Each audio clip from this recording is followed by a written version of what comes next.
Alright, today I'm going to show you how I make my cookies and cream protein pancakes, and all you need is 4 ingredients. Alright, so what you want is 1 egg, 100 grams or 100 milliliters of milk, mix them.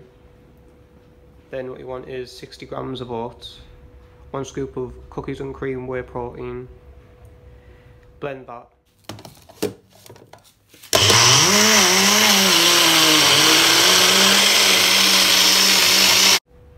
And then pour your mixture in.